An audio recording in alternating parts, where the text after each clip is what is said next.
Hey everybody, I am Lindsay Jones, the voice of Ruby Rose, and I'm joined by some friends today. I'm Carrie Shawcross. I'm the showrunner and voice of Neptune. And I'm Barbara Dunkelman, the voice of Yang Xiaolong. Yes, and we have gathered here today to discuss the evolution of Ruby from Volume 1 to Volume 9. Wow. So for anyone who's watching Ruby for the first time, what can they expect in changes from the animation style between volumes? Well, first, welcome. Secondly, a lot. This show was very much us learning how to do this as we went. There's a very unique and beautiful charm in the early volumes. You know, when you consider it's 30, 40 people in a garage just trying to kind of like, hey, this looks cool, let's do this. Over the years, we learned new techniques. We switched to different pieces of software. We were able to hire more people who had been in the industry for longer. So the show looks pretty different from Volume 1 to Volume 9. Just a bit. So how do you feel like the character development differed between volumes? I think, and if we're doing our job right, they're both the same and entirely different. You know, I think Ruby and Yang are still sisters that love and care for each other, but there's so much more going on now. Yeah. To me, it's very indicative of reality because they're teenagers. Yeah. And so I think with teenage years, which, you know, if you're not there yet, good luck. Godspeed. Godspeed.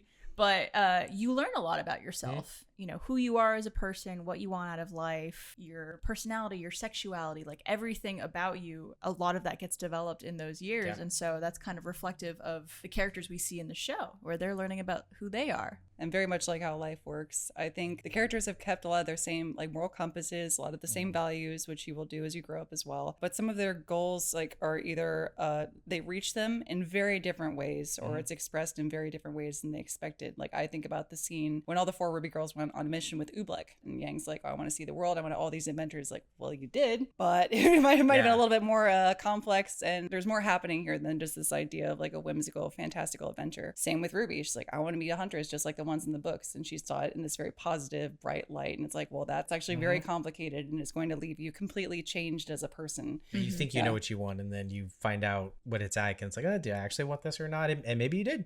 Maybe you didn't. Yeah, absolutely. Or maybe you wanted something in between. Yeah, at their heart and their core, they are still those same people, because that's how we operate too. But now they're just so much more to them, and they're so saturated, and you're able to explore a lot of those different emotional variations when you're performing the characters. Ruby starts off very happy-go-lucky. Nothing's really wrong. People are just coming to the school to learn how to become hunters and huntresses. You know, it's low stakes. And then I think things get very real very quickly in Ruby, and it's kind of one of those things where you're thrown into some of the harshness of life. So to me, it definitely mirrors what it's like to almost grow up faster than you intended. You have this idea of what adulthood is, and I feel like we experience that in our world as well.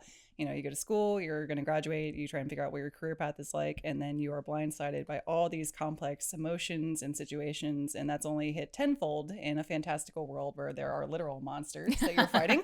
There's some some drama, we'll call it that. It went from drama to trauma real fast. Drama to trauma. yeah. That's Still with drama in the trauma. yes, as well. yeah, it's a lot. Yeah. Volume 1 was, again, this fun school anime and introduce all these characters. And then by Volume 9, we're really getting to the psyche of some of these characters. And there's a lot of personal things that we were working out too, I think. Yeah. That in Volume 1 was more like, let's just have fun. Yeah. All right, guys. Well, thanks for talking to me about the evolution of Ruby Yeah. over volumes 1 through 9. And you guys should check out volumes 1 through 9 now, streaming on Hulu.